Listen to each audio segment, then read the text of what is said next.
Assalamualaikum warahmatullahi wabarakatuh. Waalaikumsalam Selamat warahmatullahi siang wabarakatuh. dan salam sejahtera untuk kita semua. Halo, apa kabar Sobat Prakip? Ketemu lagi kita di Omah Jateng Podcast, persembahan dari Dinas Perumahan Rakyat dan Kawasan Permukiman Provinsi Jawa Tengah. Tamu kita kali ini sungguh sangat istimewa. Beliau langsung hadir di ruangan podcast kali ini. Kita sapa dulu. Ada Bapak Kepala Dinas Perumahan Rakyat dan Kawasan Permukiman Provinsi Jawa Tengah. Selamat siang, Bapak. Selamat siang. Assalamualaikum warahmatullahi wabarakatuh. Waalaikumsalam. Iya, Bapak Insinyur Arief Jatmiko, Bapak Kepala Disprakim Provinsi Jawa Tengah. Menarik Bapak, dalam rangkaian Hari Perumahan Nasional tahun 2023, itu tema yang sudah diberikan oleh Kementerian PUPR itu salah satunya ada keywordnya kolaborasi. Mewujudkan kolaborasi yang berkelanjutan untuk pemenuhan rumah yang layak huni. Kali ini kita akan mengangkat tema yang sama karena podcast kali ini kita sangat spesial. Sebelum kita panjang lebar bahas tentang kolaborasi, Bapak, satu kata tentang kolaborasi. Apa itu sebenarnya kolaborasi, Bapak? Kolaborasi, kalau satu kata ya, Satu kata adalah kebersamaan. Kebersamaan. Iya. Keywordnya kolaborasi adalah Kebersamaan. Iya. Nah, kali ini kita akan bahas kolaborasi. Apa itu kolaborasi dan kolaborasi tentang apa? Tentu saja kolaborasi untuk pemenuhan rumah yang layak huni di Jawa Tengah. Nah, Bapak, Jawa Tengah beberapa kali menjadi lokasi horizontal learning. Iya. Salah satunya karena capaian kita terkait dengan kolaborasi. Mungkin Bapak bisa sedikit cerita kolaborasi yang sudah ada di Jawa Tengah sampai akhirnya menjadi pembelajaran oleh provinsi lain itu seperti apa, Bapak? Sebetulnya sederhana sekali ya. Kita mengawali kegiatan-kegiatan tuh. Kalau di perumahan itu kita sering mengatakan bahwa harus banyaklah berinovasi. Tanpa inovasi kita tidak mungkin bisa melaksanakan apa yang sebetulnya diharapkan oleh masyarakat. Kenapa demikian? Kita sebetulnya sudah punya Undang-Undang 1 2011, ada Undang-Undang 23 2014, tetapi secara langsung sebetulnya kita tidak bisa mengimplementasikan terutama untuk kebutuhan masyarakat secara luas. Kalau kita lihat isu strategis di Jawa Tengah gitu ya, jadi pada saat RPJMD ditetapkan ada lebih dari 1,5 juta rumah tidak layak huni. Kawasan kumuh juga demikian luasnya kawasan kumuh, di mana-mana ada kondisi yang sangat mengkhawatirkan, entah itu yang sifatnya squatter atau yang sifatnya slum. Kalau kita melihat jumlahnya yang sangat besar, tentu saja kita tidak bisa mengatakan bahwa ini pekerjaan mudah, ya. Ini pekerjaan sulit dan pekerjaan ini tidak bisa katakan bahwa ini hanya kewenangan pusat, ini hanya kewenangan provinsi. Kemudian bagaimana dengan masyarakat yang ada di bawah? Oleh karena itu maka yang dimaksud kolaborasi di sini adalah bagaimana kita bersama-sama. Kalau istilahnya kita di Jawa Tengah ini keroyokan, gitu ya. Keroyokan, bagaimana kita menyelesaikan isu strategis. Isu strategis di Jawa Tengah memang ada cukup banyak sih sebetulnya. Yang pertama terkait dengan rumah tidak layak huni itu sendiri. Tadi dikatakan ada lebih dari 1,5 juta. Kemudian kawasan kumuh, kemudian jumlah backlog. Jumlah backlog juga masih cukup tinggi di Jawa Tengah, walaupun kita juga tidak bisa melihat serta-merta di lapangan misalnya banyak sekali orang yang tidak tinggal. Tidak itu sebetulnya, esensinya adalah bagaimana masyarakat bisa akses terhadap rumah yang disediakan oleh pemerintah. Selain itu juga masih kita lihat adanya permasalahan-permasalahan terkait dengan pasca bencana, kemudian terkait dengan pertanahan yang secara tidak langsung, kegiatan pertanahan itu adalah bagaimana penyediaan lahannya untuk tempat tinggal.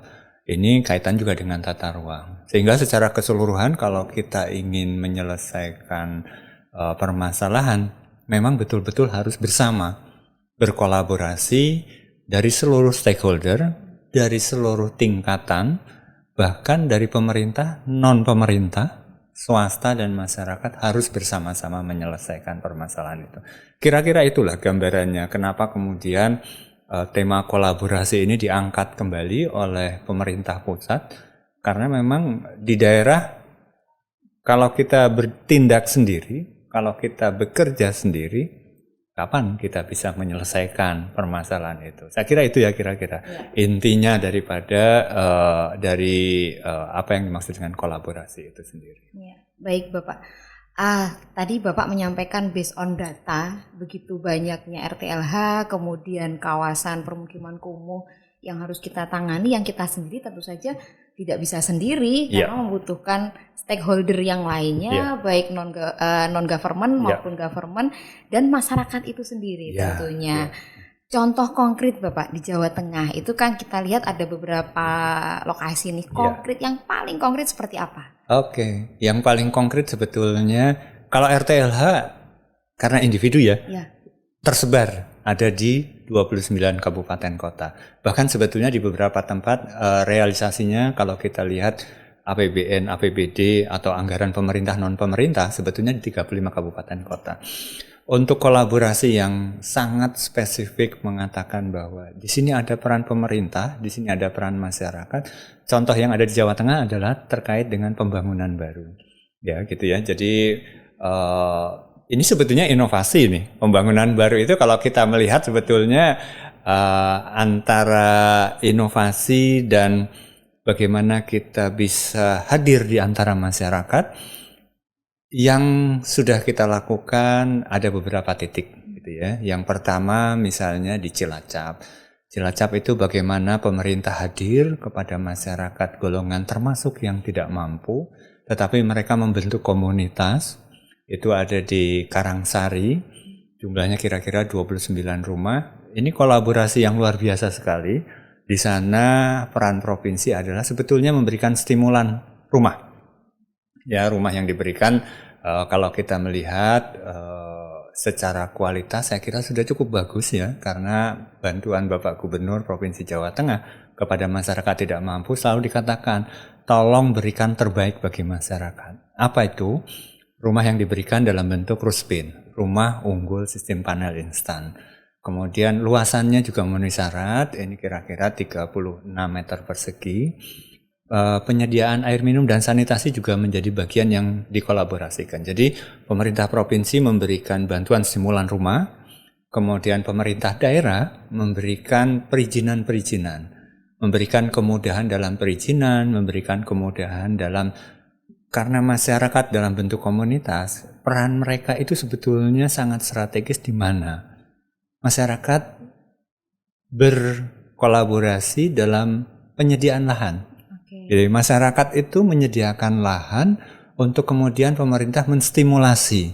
Ya, setelah masyarakat memberikan lahan, pemerintah juga berkolaborasi dengan desa untuk penyediaan sarpras lainnya. Misalnya dalam bentuk jalan lingkungan, kemudian bagaimana membentuk komunitas yang lebih baik.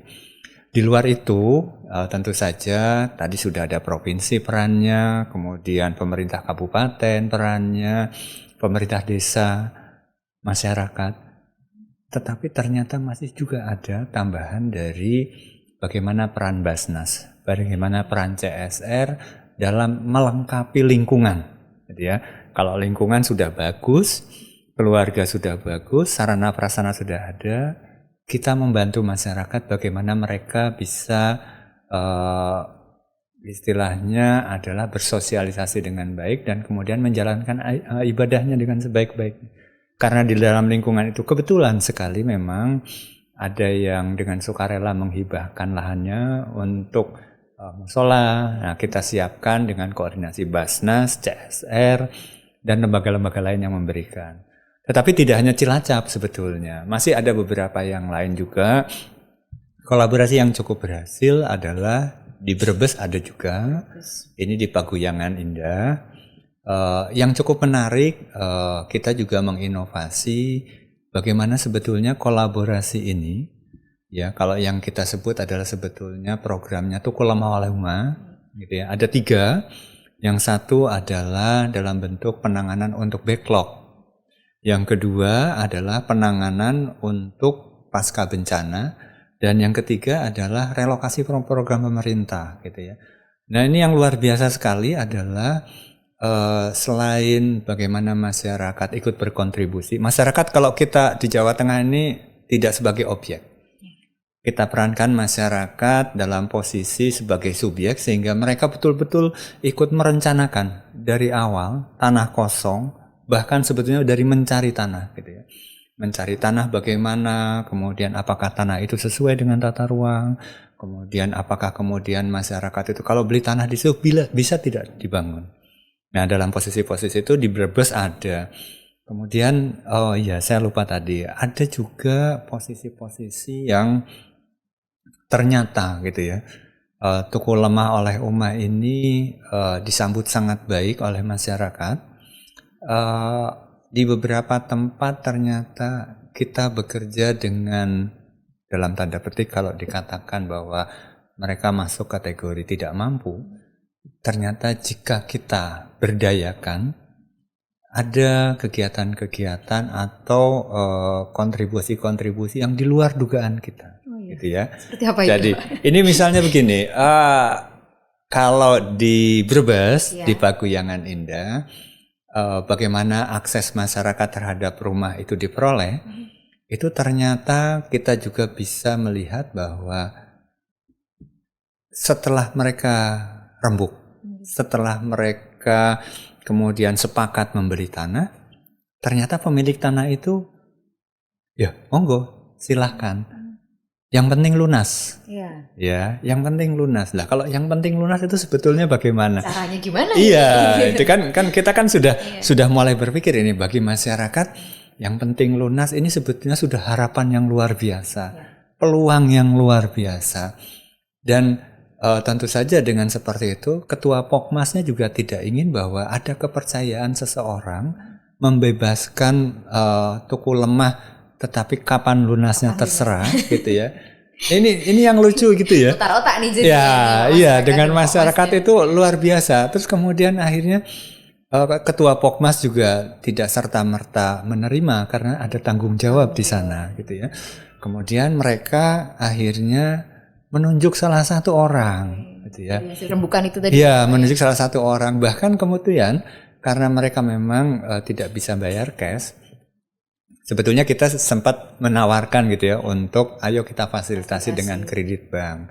Tetapi di sana akhirnya yang dikenal adalah bukan bank yang secara umum kita kenal. Konvensional. Ya, bukan bank gitu ya. Bahkan kita juga sering bercerita di sana itu adanya Bank Ato. Nama orang ini. Nama orang ini Bank Ato. Jadi Bank Ato ini tidak dibayar, kemudian tidak juga dilatih, dan tidak juga diminta oleh masyarakat, tetapi masyarakat sepakat sebetulnya. Ayo Bank Ato, kita kumpulkan uang, kita punya tanah yang bisa dibeli, lunasnya kapan terserah. Dan mereka sepakat. Nah Bank Ato ini yang kemudian kita kenal sebagai bank yang non-konvensional. Dan ternyata dalam jangka waktu hanya tidak sampai 3 tahun, alhamdulillah tanahnya lunas. Dalam proses pelunasan tanah, stimulan provinsi turun gitu ya. Ya turun, ada 29 rumah sekarang sudah terbangun. Bahkan luar biasanya ini saya kalau cerita ini kadang-kadang sampai ke hati ya. Iya, masuk di hati gitu ya. Pemilik tanahnya juga luar biasa. Jadi tanah yang dibayar, uangnya itu diterima oleh pemilik lahan, bahkan sebagian dikembalikan lagi ke warga. Oh gitu. Iya, jadi kelompok ini Paguyangan Indah ini punya ambulan. Oh. Nah, ini luar biasa ini. Nah, ini yang kayak gini ini yang kita Jawa Tengah kita coba kembangkan terus bagaimana kemudian masyarakat dengan sukarela, mereka dengan inisiatif sendiri. Kalau Tuku Lemah itu kan seolah-olah kita berat ya. Tapi ternyata dengan gotong royong, dengan bagaimana kita memberikan penjelasan. Dan teman-teman ini luar biasa lah, teman-teman. Ya teman-teman kita lah gitu ya. Bagaimana kemudian masyarakat bisa tergugah hatinya. Pemerintah di sisi yang lain, kita juga merasa bahwa kehadiran kita menjadi penyemangat bagi mereka untuk meningkatkan akses terhadap rumah.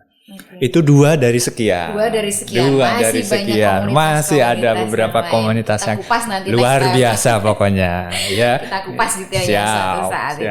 Ya, ini luar biasa sekali Bapak. Jadi pancingan kita kan sebutnya stimulan ya. Pancingan, stimulan yang kalau kita tahu orang mancing itu kan umpannya cukup kecil. Iya. Tapi kita ternyata dapatnya tuh nggak cuma gede-gede banget gitu. Gede banget, bahkan orang bilang mancing gabus dapat hiu kita. Mancing gabus dapat hiu. Harapannya cuma gabus. Iya. Dapatnya hiu. Iya. Nggak cuma rumahnya yang ini, tapi ternyata lingkungan dan juga bagaimana memberdayakan masyarakat. Kuncinya tadi kolaborasi dan bagaimana masyarakat mempunyai rasa handarbeni ya Pak. Karena tadi Bapak sampaikan kita masyarakat bukan sebagai objek, kita sebagai subjek loh masyarakat ini. Jadi mereka punya peran di situ, punya andil di situ dan akhirnya punya rasa memiliki gitu di situ. Dengan tuku lemah oleh Oma tidak hanya tuku lemah yang menurut mereka beli dengan uang mereka, tapi ada proses pemberdayaan di situ. Ada kearifan lokal yang digali di situ, ada modal sosial yang ternyata ini benar-benar modal untuk lingkungannya, bahkan itu yang menjadi rujukan dari wilayah-wilayah yang lainnya. 2 dari sekian komunitas. Itu juga yang luar biasa ya sebetulnya. Ini program yang agak aneh sih sebetulnya. Agak aneh gitu ya. Bukan berarti program ini tidak bisa dilaksanakan, agak anehnya, tetapi program ini sebetulnya masyarakat pada saat awal kita mensosialisasikan itu sulit sekali. Karena hampir di semua tempat masyarakat itu mempertanyakan, ini program tenanan apa ora toh? Iya. Bahkan di beberapa daerah kemudian program hapus-hapusan gitu ya. Mungkin gitu ya. Apa iso yo tenan. Iya, seperti misalnya saya ambil contoh satu lagi ya. Jadi gini, kita juga punya program memang agak aneh gitu ya. Kami di Jawa Tengah tetap ini adalah bagian dari housing career. Tetapi sebetulnya agak nyeleneh gitu ya. Housing career itu biasanya kalau di negara-negara maju kita keluar bujangan disediakan rumah sewa, rusunawa gitu ya. Kemudian berkeluarga satu, punya anak satu, bolehlah berpindah dari yang mungkin tipe studio gitu ya, tipe 15, tipe 17, beralih ke tipe 21. Nanti sudah punya anak lagi beralih ke tipe 36. Tetapi di Indonesia tidak melakukan itu karena memang biayanya cukup mahal ya. Dan kita akses terhadap perumahan juga masih sangat terbatas. Sehingga rusunawa yang ada di Indonesia belum ditindaklanjuti antara rusun yang kecil kemudian menjadi besar, besar dalam arti luasan. Kemudian pada saat memasuki masa purna, masa usia tua, kalau di luar negeri itu masuk kemudian social housing. Ya, di Indonesia belum ada seperti itu. Tetapi di Indonesia yang ada adalah rumah susun sederhana sewa yang mereka itu lupa kadang-kadang gitu ya, bahwa rumah susun sederhana sewa itu hanya didesain untuk sebetulnya masa transisi dari masyarakat yang tidak mampu, kemudian sewa menabung, kemudian bisa beli rumah. Tetapi karena tidak ada rumah yang skalanya besar rusunawa, itu tidak berjenjang. Nah ini di sini yang kemudian kita masuk, gitu ya. 3 tahun rata-rata sewa, kemudian diperpanjang satu periode menjadi 6 tahun. Setelah itu mereka dilepas kembali. Ada program-program pemerintah tetapi belum masuk pada desil 1, desil 2. Ini Jawa Tengah yang masuk ini. Kali ini pertama. Ini hanya di Jawa Tengah ini. Ini hanya di Jawa Tengah. Jadi Jawa Tengah ini memang kadang-kadang itulah ya inisiatif dan dilalah gitu ya warga masyarakat menerima. Tetapi di beberapa tempat kemarin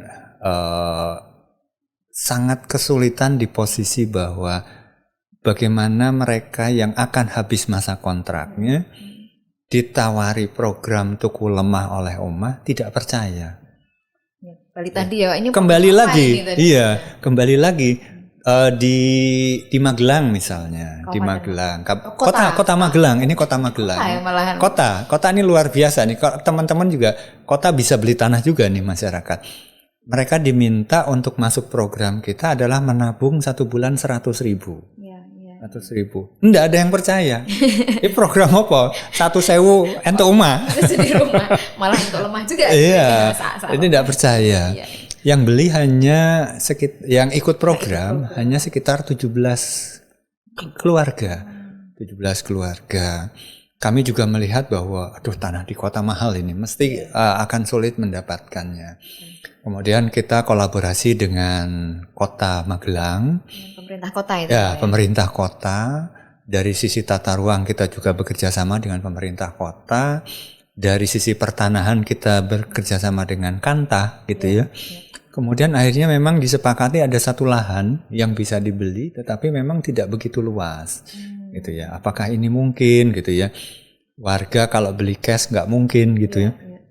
Akhirnya kita kerjasama dengan BPR BKK Kota Magelang. Gitu ya. Dilalah memang dapat dukungan dari Pak Wali. Mereka akhirnya bisa mendapatkan fasilitas kredit dari BPR BKK. Alhamdulillah ini sekarang tahun ketiga ya, masuk tahun ketiga. Sebagian sudah menempati, sebagian masih proses perbaikan. Memang rumah yang kita sediakan karena sifatnya stimulan ya. Yang penting itu sebetulnya ada tempat tinggal, ada atap, ada dinding, ada lantai. Walaupun lantainya itu plester, tapi itu adalah bentuk stimulan bagaimana pemerintah Jateng tidak hanya memberi uangnya, tetapi tidak hanya memberi ikan, tapi kita juga memberi kail supaya bahwa bantuan itu tidak serta-merta kita meminta, tetapi harus ada pemberdayaannya. Tahun ketiga lumayan luar biasa, alhamdulillah. Program ini kalau bisa kita lihat gitu ya di lapangan, wah luar biasa ini. IPAL sudah dibangun oleh pemerintah kota. Air minum sudah masuk. Listrik sudah masuk. Ya ini program yang luar biasa sebetulnya. Bukan tidak mungkin di tempat lain masih bisa ada dan kita temukan juga hal-hal yang luar biasa selain di Jepara sama juga. Di Jepara juga. Rusunawa juga ya Pak ya. Rusunawa juga relokasi program Rusunawa dan akhirnya memang begini. Setelah 6 tahun kita inginnya mereka 6 tahun itu program menabung. 6 tahun pemerintah stop bantuan sewa rusun karena murah. Nah, ini di sini mereka kemudian sudah mendapatkan program lain gitu ya. Memang posisinya landed. Tapi kita juga punya yang vertikal. Iya, Jawa Tengah punya. Untuk desil 1-2 vertikal Sapa Takut. Dan itu sudah teruji ya Pak? Sudah. Kita sudah punya. Tahun ini kita bangun. Kalau mau cerita ditanya dulu. Kita simpan untuk yang lain dulu Pak. Ya, ini tadi bicara Bang Ato yang kita bisa anggap itu adalah volunteer pembiayaan ya. Kalau kita tahu pembiayaan selama ini kan banyak difasilitasi oleh perbankan, tapi ini muncul namanya Bang Ato, volunteer pembiayaan di Paguyangan Bersemi di Brebes, kemudian muncul lagi di Kota Magelang di tengah kota yang tanahnya di hasil rembukan di awal tadi yang dan akhirnya kota loh ini bukan di desa loh, ini di kota. Ini Kota Magelang dengan tanah yang akhirnya bisa dijangkau bareng-bareng dari hasil nabung yang mempersiapkan tadi. Bapak Nun Sewu, tadi cerita yang 2 lantai nih. Ini landed loh ini loh maksudnya yang vertikal nih. Yang vertikal contoh sedikit aja biar ngintip gitu, nanti untuk next episode kita akan kupas tentu saja. Yang paling menarik untuk yang vertikal, ini kan sepertinya vertikal baru mulai tahun ini ya Pak. Piloting tahun kemarin. Tahun ini piloting tahun kemarin kita. Ngintip sedikit Pak. Nanti biar pada penasaran nih sobat Prakim kita. Ya, monggo Pak. Di mana sih Pak kuncinya itu? Luar biasa ini yang vertikal itu sebetulnya. Mengapa kita menggunakan Ruspin? Ruspin adalah struktur yang sebetulnya sederhana, kemudian bisa dirangkai, dan ternyata hasil ujinya sebetulnya Ruspin itu adalah bentuk struktur yang fleksibel untuk kita taruh di mana. Ruspin yang umum kita lakukan adalah tapak, sehingga 6x6, tingginya kira-kira 3 meter begitu. Tetapi ternyata Ruspin juga bisa kita posisikan berdiri. Jadi gini 3x6 tingginya menjadi 6 meter. Dan ini sudah kita uji cobakan. Kami juga tidak serta-merta ya tanpa uji, karena Ruspin ini sebetulnya produk Kementerian PUPR yang strukturnya tahan gempa dan kekuatannya luar biasa lah ya. Kami juga merasa bahwa yang diarahkan oleh Bapak Gubernur ini luar biasa. Bapak Gubernur inginnya ya rumah yang kuat, yang bagus untuk masyarakat. Minimal struktur, karena memang yang menjadi standar rumah layak huni adalah struktur dan luasan. Bukan kemudian tampilan. Tampilan itu nantilah. Belakangan. Itu ya. Di mana kita meletakkan pertama? Sebetulnya pertama kita uji cobanya di Kota Pekalongan. Kota Pekalongan. Ya, Kota Pekalongan. Setelah kita lihat hasilnya, kemudian kita punya tempat yang cukup menarik juga ini di Brebes. Jadi gini ya. Ini memang fleksibel sekali program ini. Tadi saya katakan relokasi bisa, bencana bisa, terus kemudian backlog bisa. Yang di Brebes ini luar biasa. Di Brebes itu mereka yang tinggal di sempadan sungai, sebetulnya mereka liar sih. Kalau menurut kami ini squatter gitu ya. Squatter. Suatu saat tahun 2021 ya. 2022 bulan Januari mereka rumahnya terkena bencana tepian sungai tergerus gitu ya. Abrasi gitu ya. Abrasi. Mereka tadinya juga tidak mau pindah itu. Mereka akan perbaiki. Padahal rutin kita perbaiki gitu ya. Kita hadir di sana. Tapi tidak serta-merta kita hadir juga. Atas izin Pemda kita berkolaborasi dengan Karang Taruna. Oh, Karang Taruna. Ada Karang Taruna yang setiap hari bersama dengan masyarakat itu bercerita bagaimana sebetulnya berbahaya tinggal di tepian sungai dan sebaiknya mereka pindah.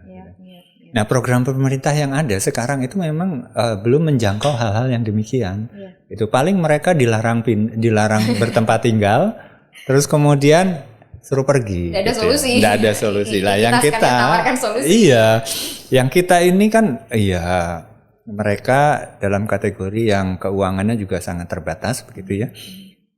Karang Taruna, kami terima kasih sekali nih Karang Taruna, luar biasa, hampir setiap hari berdiskusi. Kemudian mereka sepakat membentuk komunitas dan mereka mencoba, ayo iuran berapa kita mampu untuk membeli tanah gitu ya. Ternyata kemampuan mereka sangat terbatas gitu ya. Mereka iuran hanya dapat 7,5 juta untuk sekitar 33 ya kalau tidak salah, 33 kakak. Mereka hanya bisa memberi tanah seluas 1.200 sekian meter persegi. 1.200 meter persegi. Wah, ini gimana ini? Wah, kalau di Rajang harus ada jalan gitu ya. Mereka pingin ada musola juga di dalam. Ada musola, ada PSU-nya. Ada PSU-nya. Akhirnya memang setelah 3 kali pindah tempat gitu ya. Tempat pertama ternyata tempatnya tidak boleh dibangun rumah. Tempat kedua juga tidak boleh dibangun rumah. Yang tempat ketiga mereka dapat 1.200 sekian meter persegi. Kalau di Rajang itu dapatnya 28 meter persegi itu. Satu kakak ini membangun rumahnya gimana? Ya, apa ini inovasi? Ini harus ada keberanian. Nah, tahun 2021 kita punya contoh, punya rumah ujinya di Kota Pekalongan. Kemudian kita juga koordinasi dengan pusat, dengan Bina Teknik Kementerian PUPR. Oke lah bisa dibangun dengan syarat gini. Waktu itu Pak Gubernur meletakkan panel pertama. Sekarang alhamdulillah sedang berproses. Mungkin sekarang progresnya kira-kira 70% lah. 70% untuk yang di Brebes, ya di Dukuh Turi. Dan ini nanti kita ingin atas usaha bersama. Mereka itu kan nanti kan pindahnya kan boyongan gitu ya, bukan diusir oleh pemerintah. Jadi kita nanti mau kerjasama dengan pemerintah daerah, bagaimana kemudian masyarakat bisa bersama-sama, yuk pindahan bareng. Gitu. Bicara lahan terbatas tadi di Dukuh Turi, waktu kita juga terbatas, Bapak. Jadi kita tadi ngintip sedikit untuk next episode kita akan cerita lengkapnya Dukuh Turi, masih tentang kolaborasi di Dukuh Turi. Closing statement Bapak untuk kolaborasi. Tadi kolaborasi ada dari pemerintah pusat, pemerintah daerah, pemerintah desa, masyarakat, CSR, Basnas, bahkan kolaborasi di dalam proses itu sendiri terjadi gitu. Closing statement dari Bapak Kepala Dinas mungkin terkait dengan kolaborasi dan harapan-harapan ke depan bagi pemerintah daerah, pemerintah desa dan juga masyarakat seperti apa? Ya, kami sih berharap terus ya untuk seluruh pemirsa ya, tidak ada yang sulit sebetulnya. Bagaimana menyelesaikan permasalahan dan tidak ada permasalahan yang bisa kita selesaikan sendiri. Yang perlu kita lakukan adalah bekerja bersama, mengkolaborasikan mulai dari pusat, provinsi, kabupaten, kota, desa, masyarakat dan stakeholder secara keseluruhan. Semua pasti bisa kita lakukan, yang penting kita kompak. Antara kita, masyarakat, swasta, pemerintah, ini menjadi kunci keberhasilan bagaimana suatu tantangan yang sangat besar sebesar apapun akan bisa kita selesaikan. Dan itu sudah kita lakukan. Mudah-mudahan ke depan pola kolaborasi ini juga menjadi pola yang bisa kita lakukan di seluruh sektor. Ya, tidak hanya di perumahannya, tetapi di kawasan pemukimannya, bagaimana masyarakat bisa merasakan bahwa pemerintah hadir di sana dan pemerintah di semua level. Ya. Saya kira itu saja. Baik, terima kasih Bapak. Intinya adalah Sobat Prakim, dengan kolaborasi semua pasti bisa. Itu jangan lupa. Baik, terima kasih untuk episode kali ini. Terima kasih atas kehadiran Bapak Kepala Dinas. Sangat istimewa. Kita tunggu untuk intip-intip program-program yang lainnya di Dinas Perumahan Rakyat dan Kawasan Permukiman Provinsi Jawa Tengah. Sampai jumpa kembali. Kita akhiri. Wassalamualaikum warahmatullahi wabarakatuh. Waalaikumsalam warahmatullahi wabarakatuh.